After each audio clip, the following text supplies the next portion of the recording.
I don't know if David Lynch is cut out for road movies. I don't think his style is. They're too formulaic for him. Yeah, it's incredibly linear, isn't it? A road movie. It's literally the epitome of a linear film. And that's one thing Lynch hates doing. Yeah. You got to drive down that road. That's one thing I took away. Fucking don't make another road movie, Lynch. Leave that to Wim Wenders. We're talking about Wild at Heart by David Lynch. It was made in 1990 and it features Nick Cage, Mr. Sir Nicholas Cage-Leon. Sir Nicholas Ridiculous. Sir Nicholas Ridiculous. And Laura Dern. Who else? And the other prominent characters in the film are nipples. Yeah. There is a fair few nipples, I have to say. Nippleless Cage. That was the first thing I wrote down was Lynch loves breasts. Okay, good. Get her undressed and we'll do this thing. You also messaged us and told us about it. Toby took the time out of his day when he was watching it to message us all and tell us that David Lynch loves boobs. Yeah.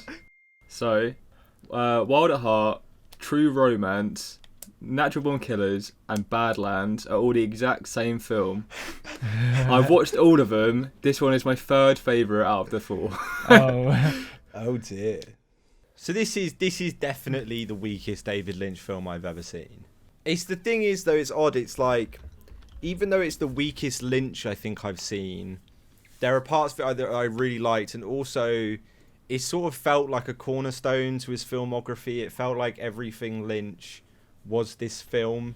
I remember when George and I finished watching Lost Highway, George called it like a director's textbook.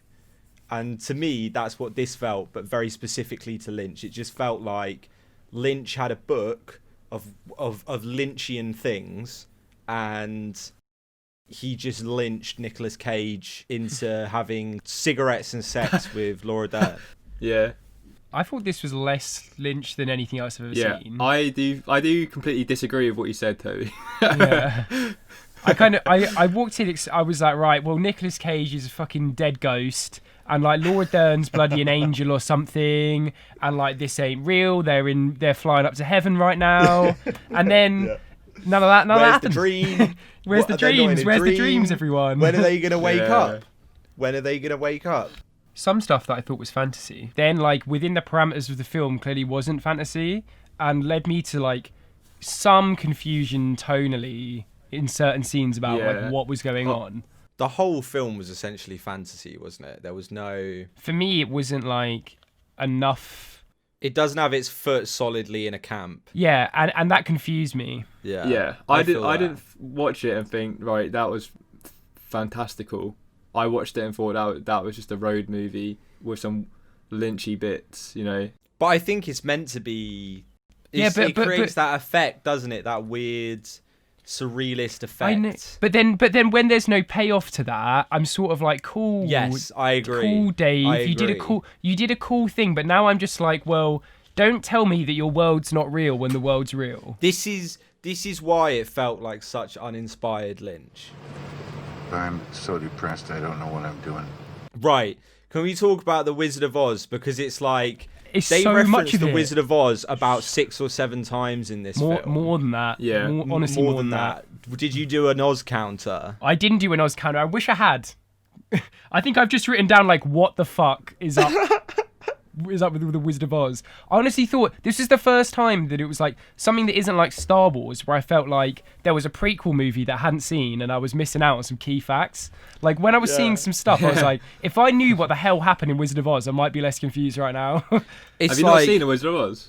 Wait, hang on. Yeah, but like I cannot remember the specific. I cannot remember literally any plot details.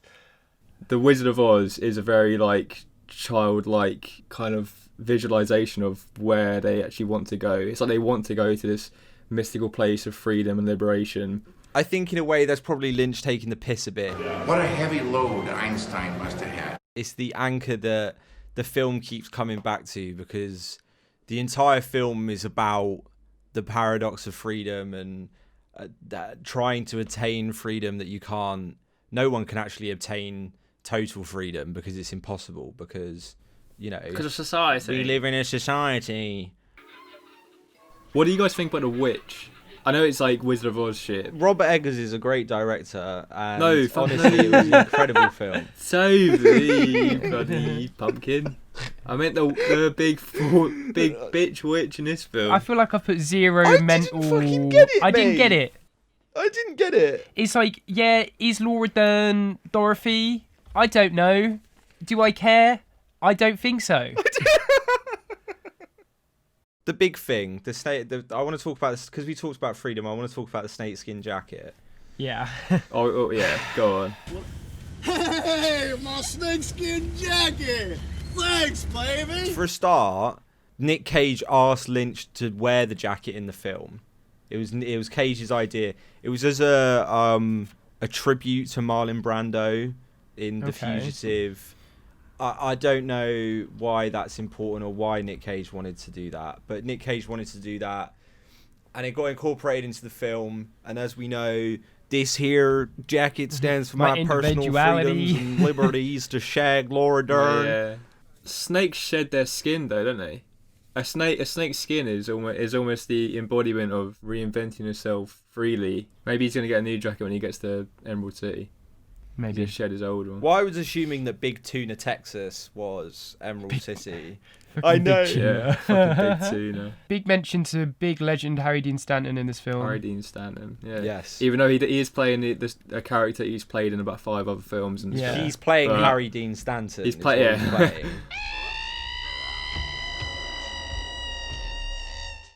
La Palme d'Or 90. So this won the Palme d'Or.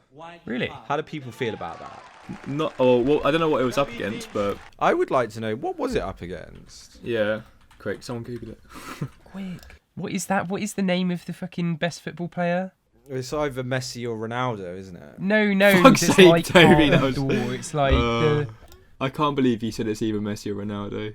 Ballon d'Or. That's it. Well, I don't know, do I?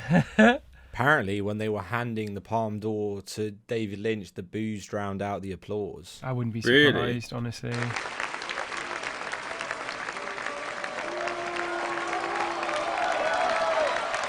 Do people hate him? Is he not a friendly? Fucking A, man.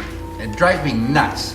I just think this film didn't deserve the Palme Yeah. d'Or. It's not a very Palme d'Or film, No. is it? It's not snobby enough. It's very On the nose. on the nose. Yeah. You mean when the fairy godmother comes down at the end?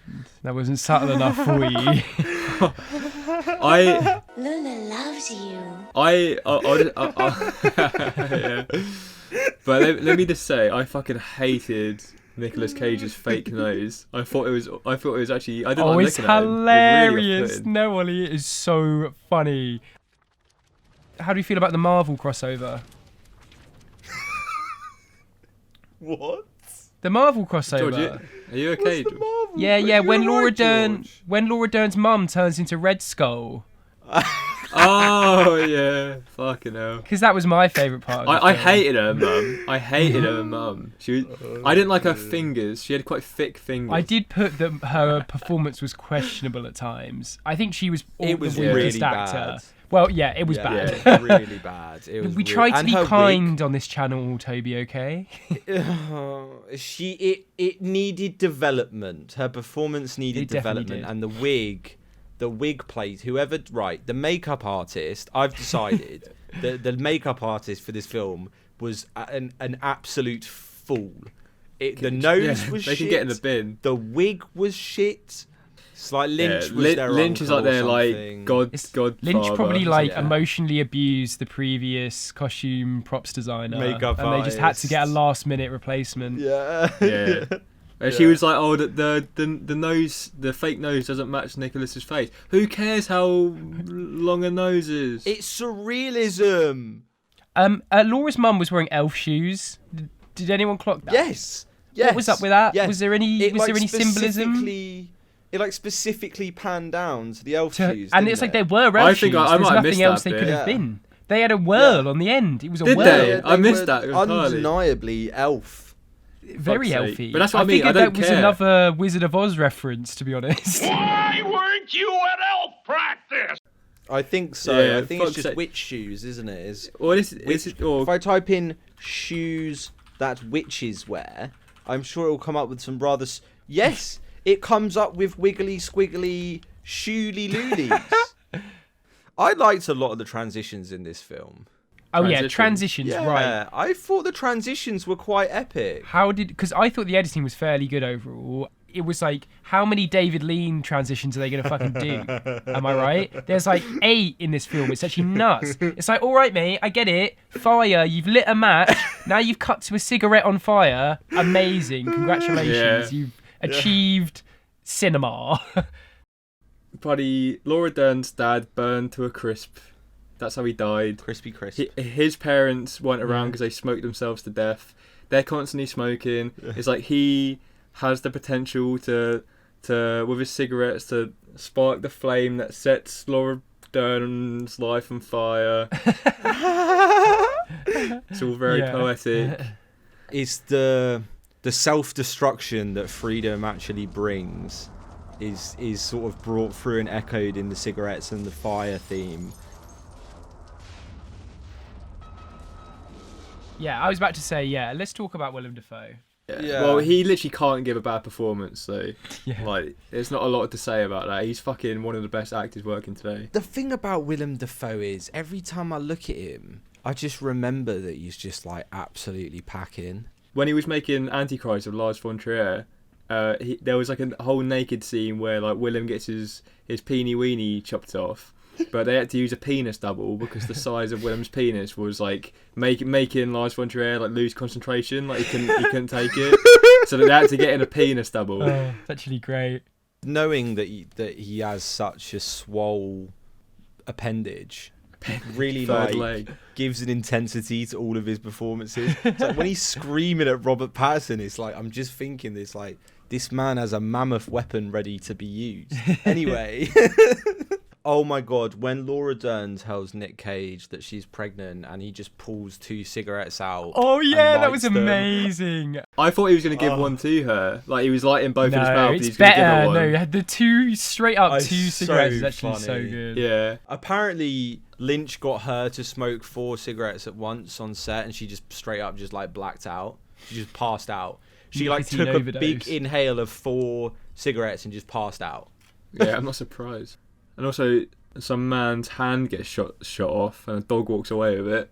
I totally missed that. He was like, he was just like, oh, don't worry, they can just sew hands back on now, and you can use it like normal. And he's like, yeah, that's cool and everything, but I don't know where my hand is. Do you think the end worked? Do you think it was pulled off? What, him singing Because the song? I think just about. Very just about. Yeah, I mean, it I made was on the sense fence. for.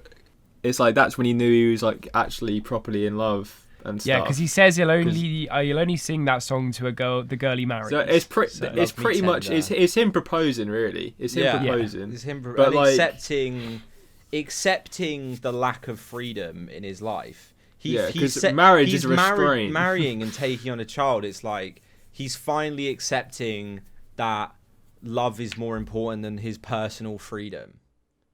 What? Well, out of curiosity, what did everyone give it out of 10 or out of 5 stars or whatever? 3.5 or a 4. Undecided, I'd say. It's like I when I finished it, I put 4, and I'm now stuck between 3.5 and 4. Oh well, I gave it 3.5, so we're all in the same boat.